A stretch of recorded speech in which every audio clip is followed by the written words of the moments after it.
제가 오늘 올려드린 소일 갤러리의 그림들 보고 오셨죠? 지금 보셔도 돼요. 어린이들도 봤어요? 네, 안 보신 분 계시고 보신 어린이들 계시고, 밴드에도 올려드렸습니다. 이 그림은 아르헨티나의 화가 호르헤 산타젤로가 그린 부르심이라는 작품입니다. 이 그림을 보면 지호 이 그림 봤지? 예수님이 어디 계셨어?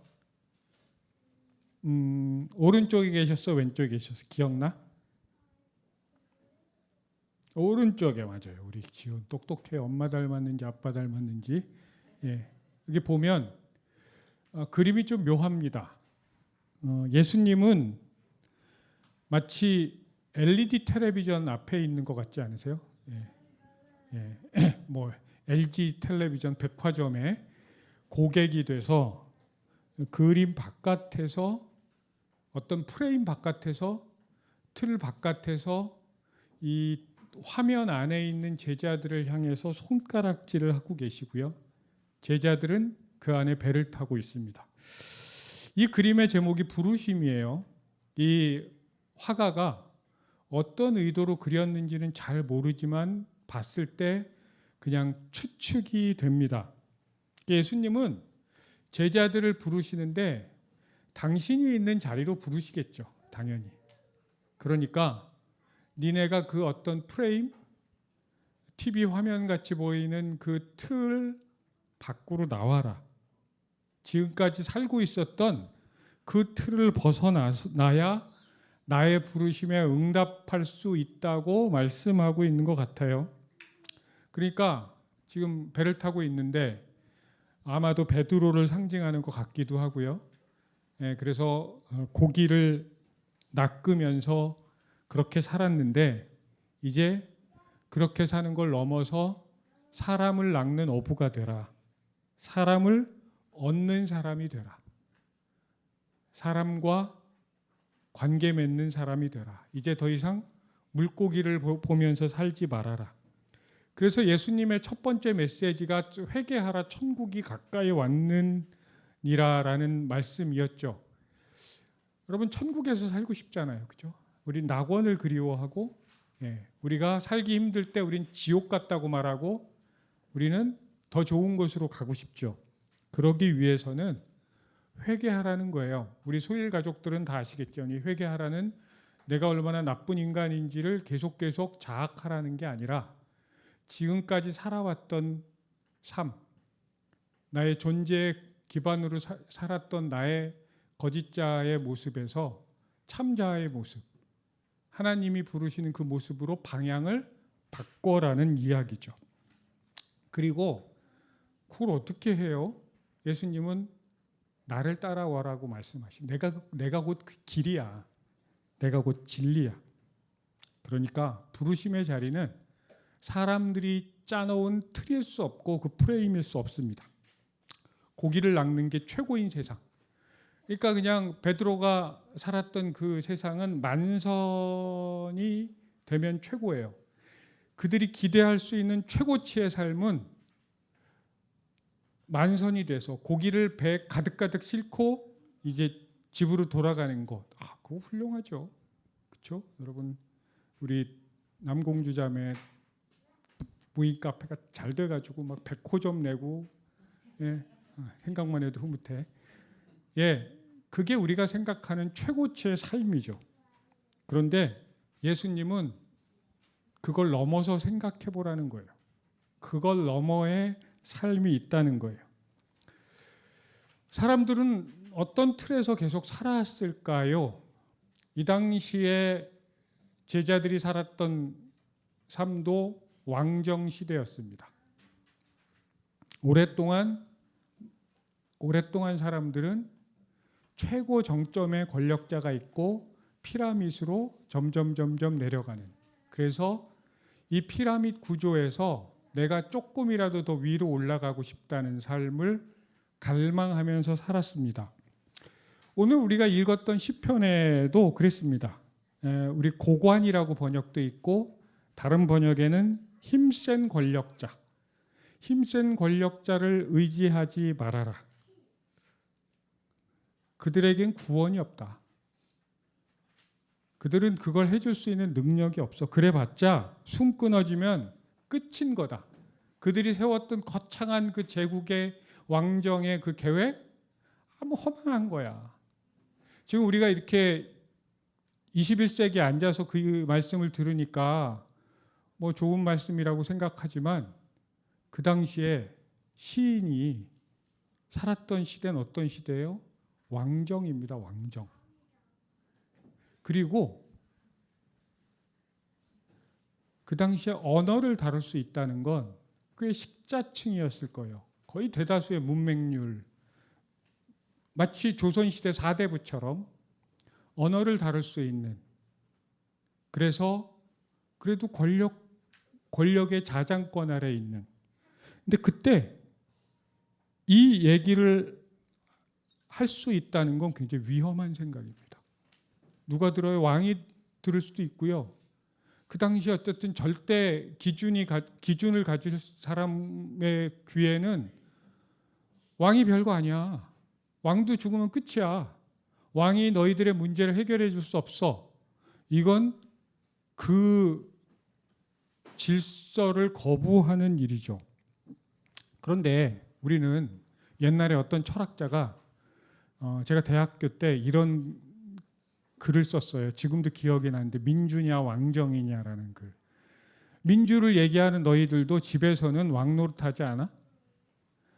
너희들도 결국 왕정을 꿈꾸는 거잖아. 그러면서 그 시대에 그 당시에 제가 386이었는데 386들을 향해서 니네들이 꾸는 꿈 민주를 얘기하고 있지만 너희들의 삶은 결국 왕정을 꿈꾸고 있잖아. 어쩌면 지금 아수라장인 이 세상도 사람들 머릿속에서 힘 있는 사람, 권력자, 우리 편이 그 권력을 잡으면 세상이 좋아질 거야. 그리고 그들에게 어떤 구세주가 나타나서 우리들의 문제를 해결해 주길 바라는. 그들은 우리는 그냥 그렇게 얘기하고 있죠. 우리 민주화가 돼서 대통령도 고위공직자에 불구하고 우리는 그를 파면할 수 있어. 예. 그런데 우리는 그 생각으로부터 벗어나 있을까요? 또 다른 꽤 괜찮은 권력자가 대통령이 등장해서 이 사회적 모순을 해결해 주길 바라는. 그건 마법과 같은 얘기죠. 그 중에 차선을 선택하거나 차악을 선택할 수는 있겠죠. 우리가 그런 분별력이 우리에게 필요하지만 우리가 그런 생각에 사로잡혀 있는 한 그 연장선상에서 하나님은 제일 꼭대기에 있는 좀 심하게 말하면 먹이사슬 제일 꼭대기에 있는 그런 수준의 존재. 근데 예수님이 얘기하는 건 하나님은 그런 존재가 아니라는 거예요. 그 틀로부터 벗어나라. 예수님의 삶은 당신이 믿었던, 당신이 관계했던, 당신이 아버지라고 불렀던 그 하나님이 어떤 분인지 우리에게 보여주시고 알려주시고 우리를 그 하나님으로부터 가깝게 하고 그 하나님을 닮도록 하는 게 예수님이 얘기하셨던 하나님 나라였고 그 초대장이 성경이었습니다. 예수님은 그래서 때로는 비유가 아니면 말씀하지 않으셨다는 정도로 상징적으로 우리에게 말씀하셨습니다. 하나님 나라는 누룩과 같다. 꽤 오래전에 제가 이 본문으로 이런 설교를 한 적이 기억납니다. 하나님 나라는 황사다. 이렇게 원고를 쓴 적이 있습니다. 지금으로 말하면 하나님 나라는 미세먼지와 같다. 그럼 그 나라 환영하세요? 미세먼지와 같은 그 하나님 나라? 싫잖아요. 와, 미세먼지 짜증나고 싫다. 근데 그 당시에 유대인들이 들었을 때 누룩은 불결하고 더러운 것이었습니다. 그 당시에 하나님을 잘 믿는다는 건 정결법을 잘 지킨다는 거였습니다. 부정한 것으로부터 벗어나는 것. 그래서 내가 만지면 안 되는 것, 보면 안 되는 것, 만나지 말아야 될 사람들을 정하고 그것들을 잘 준수하는 것. 영성학당 기초과정에서 제가 예수님에 대해서 이렇게 말씀드렸죠. 정결의 종교에서 자비의 종교로 바꿔내는 게 예수님이었다고. 그 당시에 하나님 나라가 누룩이라고 들었던 사람들은 와, 불결하다. 일단 얼굴이 찌푸려졌을 거예요. 그들이 가지고 있었던 뭔가 하나님 나라, 하나님을 믿는다는 거에 틀이 뭔가 깨지는 것 같은, 그 프레임 밖으로 벗어나는 것과 같은 그런 저항, 그런 불쾌감을 느꼈을 가능성이 꽤 있습니다. 그리고 그 다음 문장으로 넘어가면 더 가관입니다. 어떤 여자가 등장합니다. 어떤 여자. 우리가 계속 들었듯이 사람으로 카운트가 되지도 않는 남자보다 못한 존재. 그 여성을 예수님은 주인공으로 삼습니다.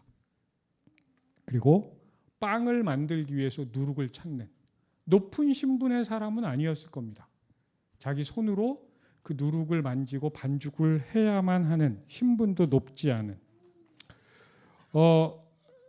가루 서말을 반죽한다고 하는데 이게 어떤 양이냐면 한 100명 정도 사람이 먹을 수 있는 양이랍니다.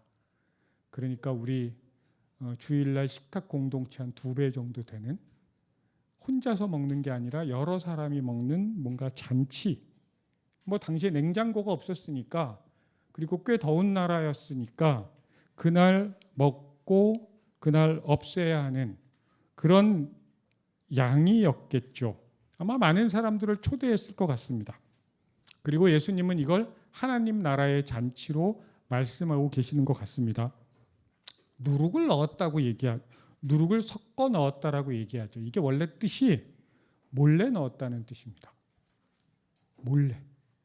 그리고 우리가 읽는 이 번역에서만 살짝이라는 단어를 집어넣습니다. 다른 데는 그게 없어. 그냥 넣었다. 어쨌든 몰래 넣었다는 거예요. 사람들이 보지 않도록. 고대인들은 말이죠. 이 누룩이 이제 발효를 해서 부풀어 오르는 모습을 보면서 마치 시신이 부패해서 부풀어 오르는 모습을 상상했대요. 그러니까 굉장히 기분이 안 좋았겠죠. 여러분 뭐 시신이 썩어가는 것, 막 이런 게 더운 나라였으니까 이제 그런 것들을 사람들이 목격했는지 그건 모르겠지만 누룩이 부풀어 오르는 건 그렇게 연상이 됐다고 합니다. 그러니까 사람들은 그 누룩이 발효가 돼서 맛있는 빵이 되는 그 과정들은 생략한 채 보고 싶지 않고 그냥 식탁 위에 올려져 있는 빵을 군침을 삼키면서 먹기는 원했던 거죠.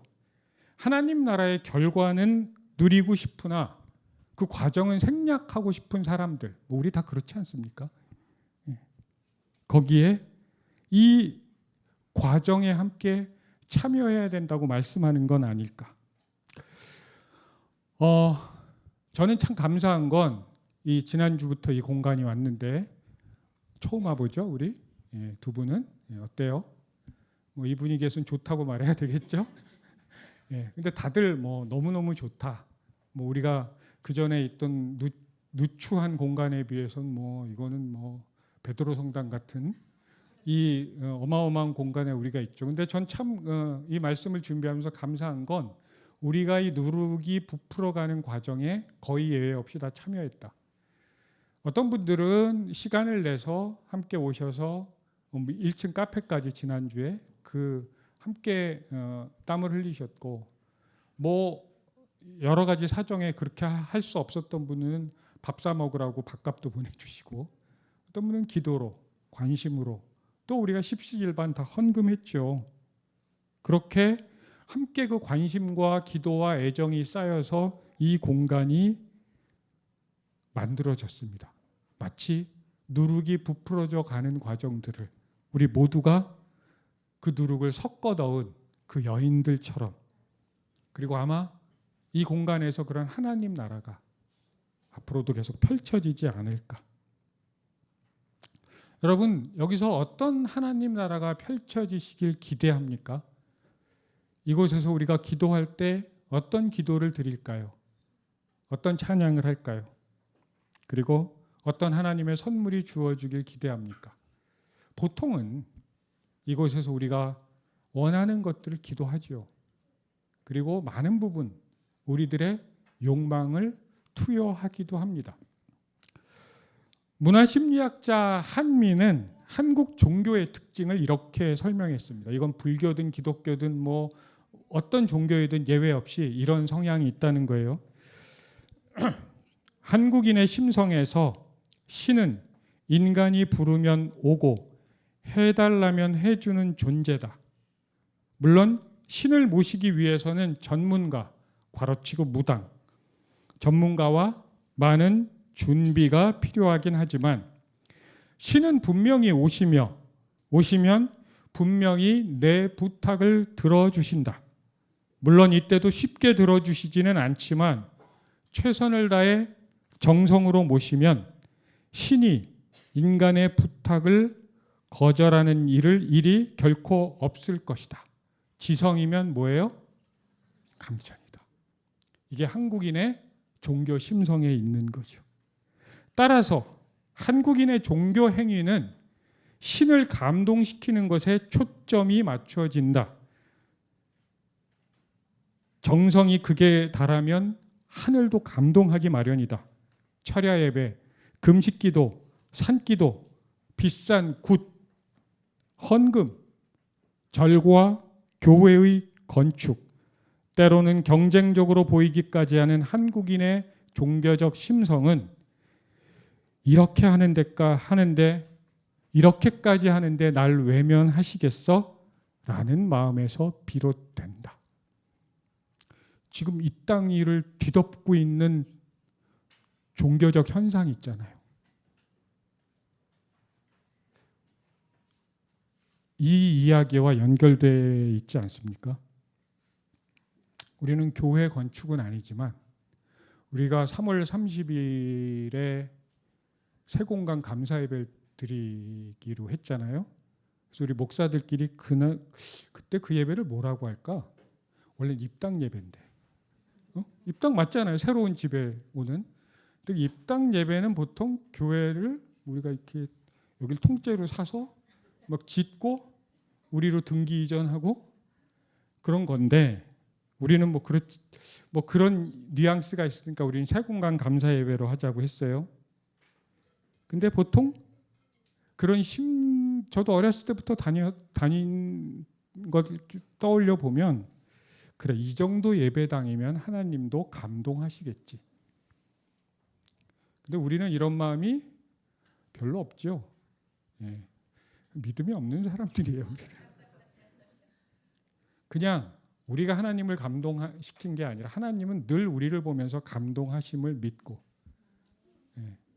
우리는 하나님 눈에는 늘 감동이에요. 우리 살아 숨 쉬는 게. 그래, 그 하나님의 선물에 우리가 감동하는 거죠.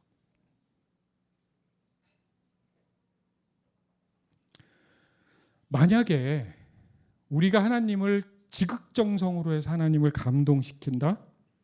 그런 믿음이 중심에 자리 잡고 있으면 내가 원하는 욕망이 성취가 되면 하나님을 감동시킨 사람이고 믿음이 좋은 사람입니다. 우리 그러면 소일교회 안에서 누가 하나님을 제일 감동시킨 사람?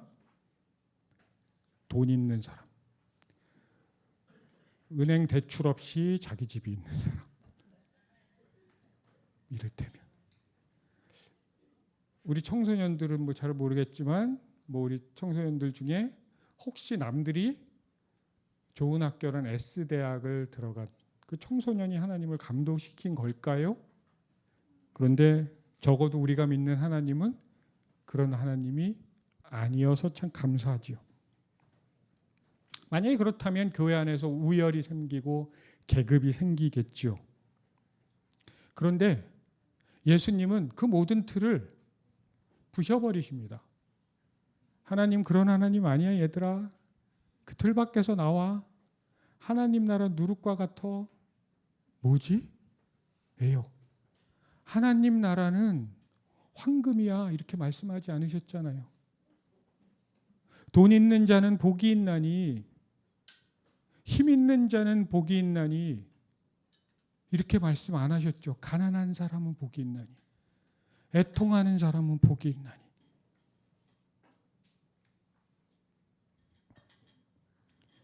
이 여인이 등장하는 잔치는 아마도 일상적인 잔치였을 겁니다.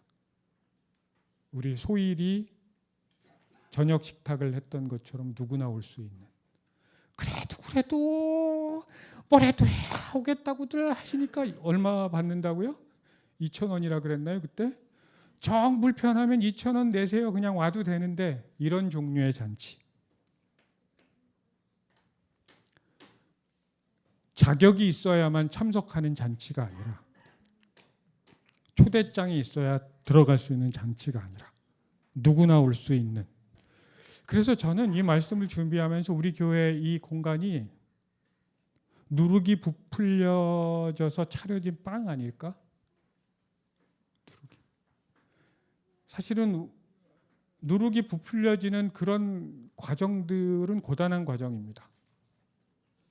내가 사랑하는 가족 안에서도 아무런 갈등이 없지 않지요? 분명히 내가 결혼할 때 서약하고 죽을 때까지 사랑하겠다고 한 사람인데 그 인간이 돼버리고 내 아이인데 우리 부모님들은 절대 그러지 않았어요. 다른 교회 부모님들은 내 아이인데 막 보기 싫다고 말하는 사람도 있고 청소년기가 되면 엄마 아빠한테 반항하고 싶기도 하고 아니 그냥 내 안에서 누룩과 같은 내 모습을 보면서 거부하고 싶고 막 썩은 시체같이 느껴지고 그리고 이 안에서 우리가 함께 만들어갈 공동체 안에서도 우리의 관계가 늘 좋겠습니까? 갈등도 생기고 그런 일들이 벌어지겠죠.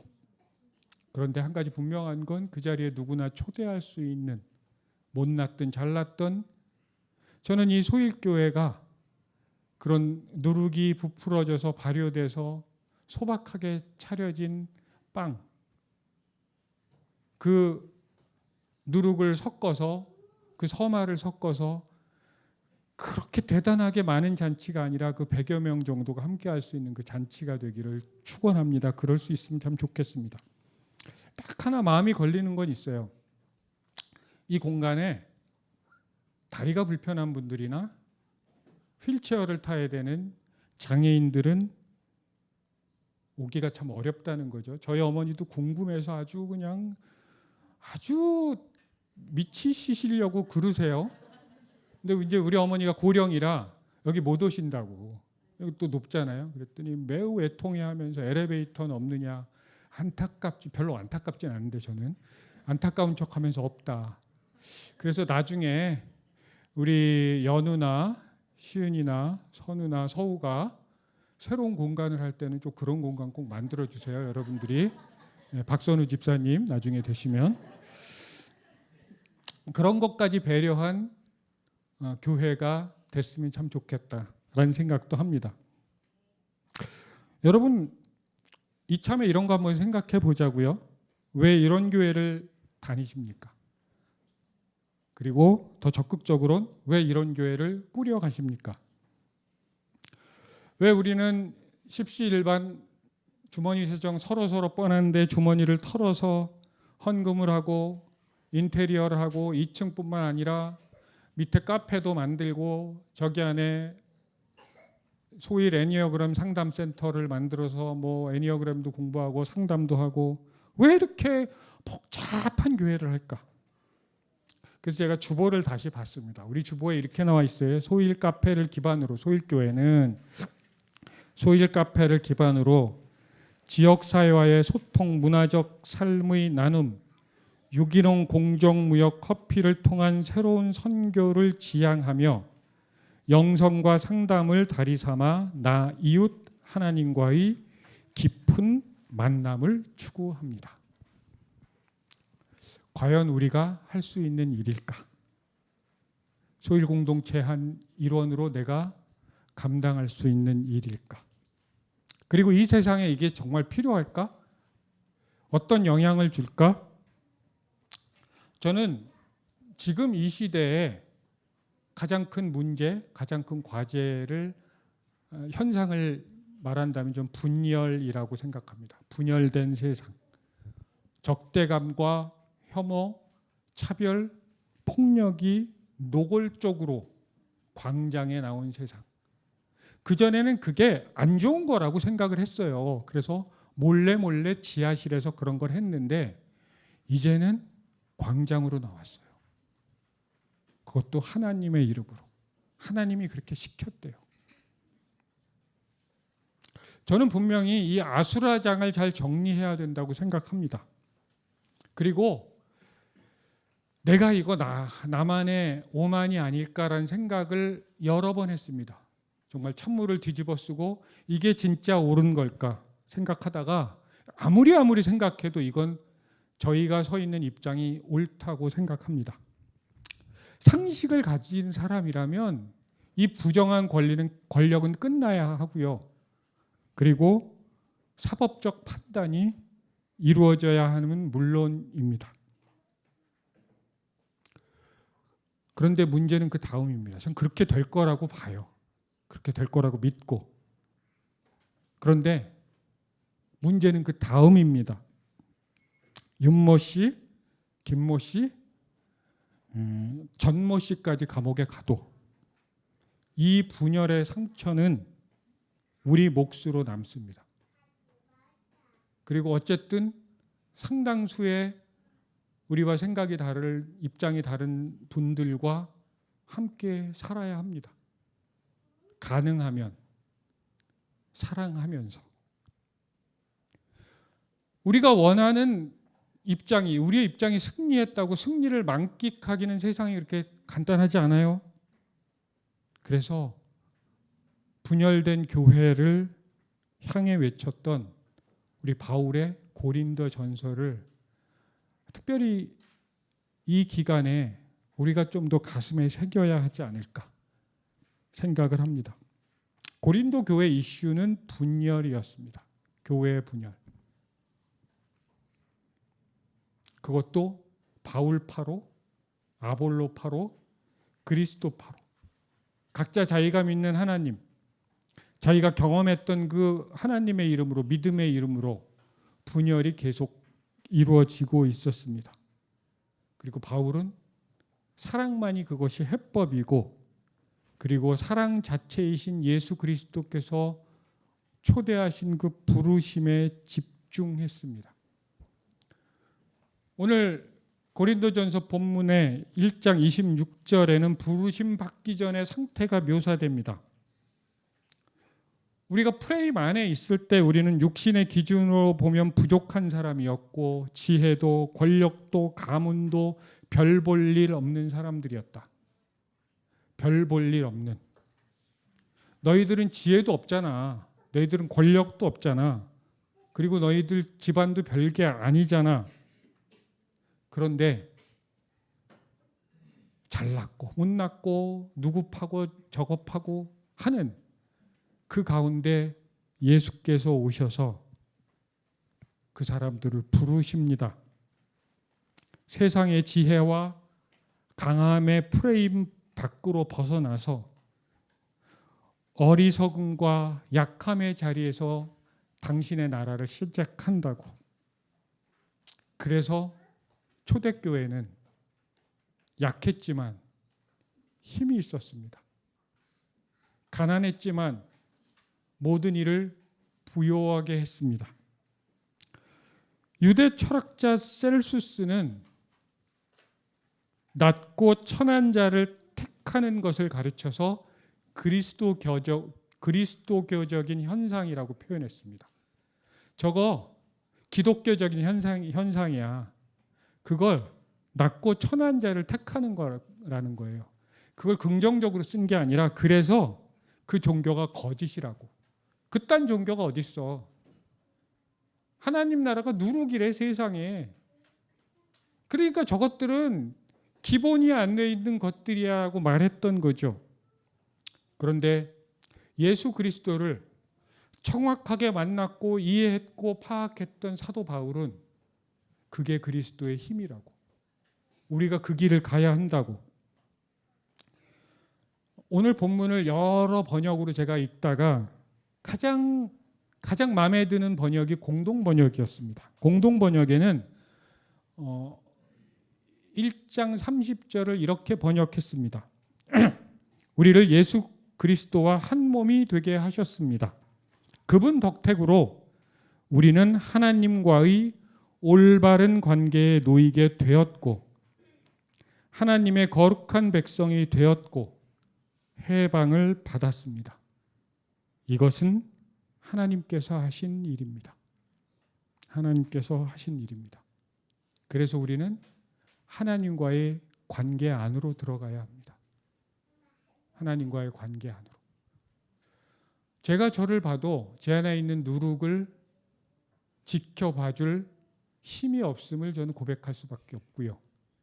그리고 제가 맺고 있는 그 관계들, 거기서 벌어지는 누룩이 부푸는 것 같은 그 냄새나고 보기 싫은 그런 것들을 견뎌낼 힘이, 그것들을 바라볼 힘이 저에게 없음을 고백합니다.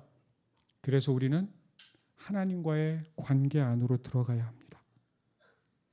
그래서 하나님과의 거룩한 백성이 돼야 되고 하나님으로 인해서 자유를 얻어야 합니다. 그래서 칼바르트가 이렇게 말했죠.